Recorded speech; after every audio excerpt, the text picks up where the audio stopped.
menurut saya dalam berbisnis itu gimana pun tetap yang paling nomor satu harus kuat itu produk dulu. Nah kalau di Roti Romi ada produk yang andalan kita banget, yaitu namanya roti jadul bakar. Nah roti jadul bakar itu menurut saya itu produk andalan kami. Dan saya yakin banget, saya berani bilang roti jadul bakar itu nilainya 9,9 out of 10. Itu saya percaya banget, karena memang benar-benar enak banget. Nggak 10 tentunya, nggak ada yang 10 karena saya yakin dia masih bisa lebih baik lagi. Tapi kenapa 9,9? Karena roti Romi itu bisa sampai hari ini kayaknya gara-gara roti jadul bakarnya sih ya. Saya sendiri juga sampai hari ini makan itu masih bisa craving, masih bisa pengen, padahal udah 3 tahun. Dan even sebelum kita bikin roti ini pun, saya dari dulu suka makan roti jadul bakar si kaya ini, makanya kita bikin. Jadi produk itu selalu number one. Kita udah di tahap ini pun, kadang kita masih harus ngobrol tentang produk. Semalam aja saya baru ngechat Desi, saya barusan coba roti jadulnya nih. Hari ini roti jadulnya manggangnya top banget, tapi toppingnya itu kebanyakan banget, jadi nggak balance. Dan apa kabar food costnya, harga pokoknya. Nah, jadi saya ngobrol terus tuh setiap hari itu produk selalu kita bahas. Hampir setiap hari kita ada bahas produk. Mbak Mi, kenapa hari ini terlalu lembek ya? Harus diinfo terus. Menurut saya produk itu nomor satu sih, sebelum ke yang lain-lainnya ya. Karena orang sibuk marketing, sibuk jualan, lupa produknya dulu cukup kuat. Dan produk kuat itu taunya dari mana dong? Bukan dari kita sendiri, tapi tentunya dari customer yang beli. Kenapa juga saya yakin dia 9,9? Karena sepertinya 99% customer yang makan roti jadul bakar bilang enak dan beli lagi. Kalau cuma bilang enak bisa jadi dia cuma inilah ya service ya, menghibur kita atau apa gitu. Tapi mereka beli lagi. Jadi itu kuncinya. Banyak orang bilang, makanan saya sudah enak kok. Kata siapa? Gitu. Ya kan kita pede banget nih makanan kita enak. Tapi kalau yang beli nggak beli lagi, berarti gimana cara kita bikin produk ini harus bisa bikin orang beli lagi dan beli lagi. Itu aja kuncinya. Mereka beli lagi nggak? Gitu. Nah, itu untuk menjawab pertanyaannya secara teori yang nanti tentunya akan mengobrol terus. Tapi yang paling penting sebelum memulai bisnis menurut saya, di luar produk, di luar teori-teori marketing, yang paling penting itu adalah pengalaman, pembelajaran. Jadi jangan buru-buru buka bisnis. Saya sebelum buka bisnis, saya itu dulu kerja kok. Saya pernah kerja jadi barista, saya pernah kerja jadi waiter, saya pernah kerja jadi penjaga toko komik ketika saya kuliah, pernah jadi jual rabot, pernah jadi admin. Itu pengalaman saya kerja itu udah berapa tahun ya? Berarti sudah sekitar 7 tahun sebelum saya memulai bisnis.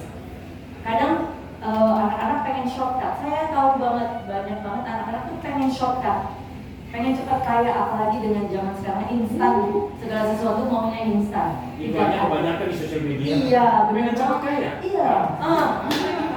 Aduh, saya apalagi itu yang investasi itu yang robot-robot itu, please, itu nggak ada yang benar, percayalah.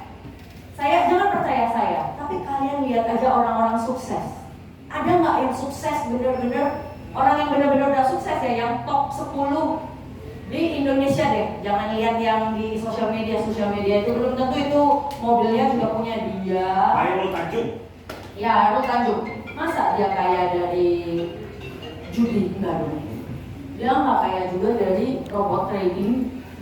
Dan saya yakin dulu dia sebelum sesukses itu, dia nggak langsung bisnis, pasti kerja dulu sama orang.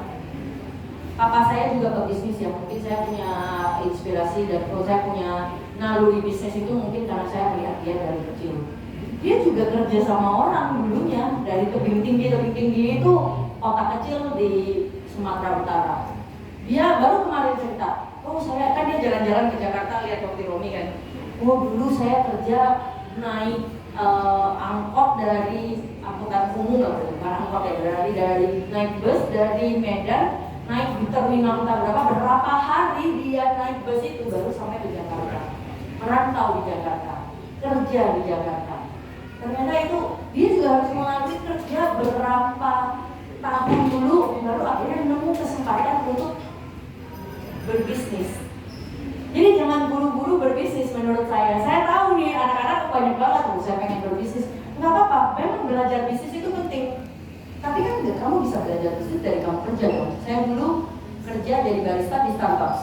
Selama kerja saya belajar. Oh nanti suatu hari ketika saya bisnis, saya udah tahu suatu hari saya mau jadi pebisnis. Tapi saya nggak langsung terjun. Kesempatan di depan mata adalah selagi kuliah saya belajar jadi barista. Saya lihat manajemennya. Oh, manajer saya seperti ini ya. Oh, cara mereka training seperti ini ya. Disitulah kamu belajar. Di situ juga kita belajar networking. Makanya selagi kerja, kalian baik-baik aja kerja. Sama atasan baik-baik aja.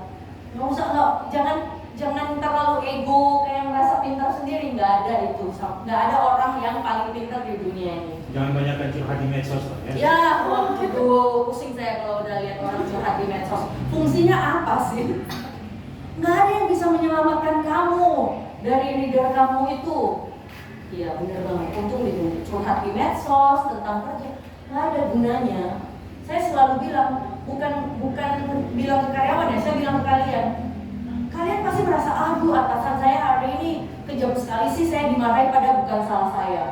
Tapi dia tetap atasan kamu kan, yang bisa bikin kamu sukses kan. Jadi mikir aja realistis, pragmatis aja. Kamu tetap harus mengikuti apa kata atasan kamu.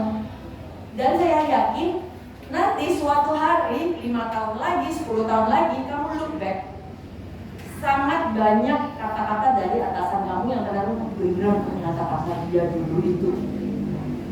Untung saya dengerin. Gitu, karena jadi pengalaman itu penting selama kerja. Jadi ada pepatah, selama kamu masih umur 20-an, kamu masih boleh manfaatkan itu untuk belajar, untuk networking. Menjelang 30 lah mungkin, karena anak sekarang udah gak sabar kan. Menjelang 30, kamu udah boleh mulai ya udah memanfaatkan networking dan ilmu-ilmu dan pengalaman-pengalaman yang kamu ambil selama kamu bekerja itu. Bolehlah kamu coba-coba bisnis.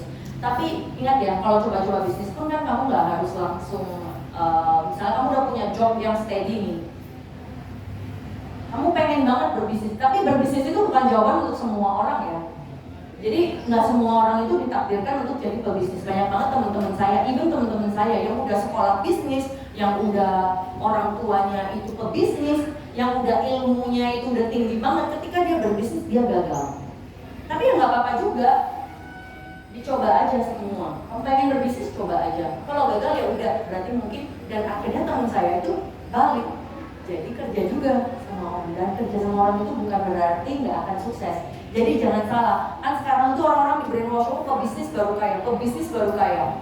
Banyak banget orang yang kerja lebih sukses daripada orang yang bisnis. Saya punya teman yang seperti itu. Income dia dari dia kerja lebih tinggi dari teman saya yang pebisnis yang mungkin setiap bulan bisa jadi minus. Jadi kadang yang kita lihat itu belum tentu benar. Karena yang kita dengar tuh, oh dia businessman, dia businesswoman pasti kaya. Enggak. Saya kan tahu ya teman-teman saya banyak banget. Saya sendiri pun sering berbisnis. Ada kala di mana bulan-bulan itu minus.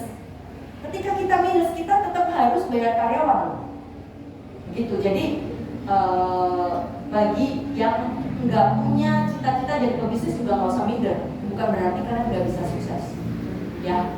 Tapi kalau bagian pebisnis itu jangan buru-buru juga bisnis. Jangan buru-buru sukses deh. There is no shortcut to success. Kalau kalian lihat iklan-iklan seperti itu, oh saya kemarin itu invest di sini dalam 1 bulan omset, kan biasanya dikasih lihat tuh omsetnya, dikasih lihat grafiknya. Jangan percaya. Saya punya teman juga yang tukang tipu seperti itu. Beneran, saya punya teman seperti itu juga. Karena memang mata pencaharian mereka itu, kita juga nggak bisa nyalahin mereka. Yang kalian harus tahu itu banyak orang punya pekerjaan, memang kerjaan dia itu.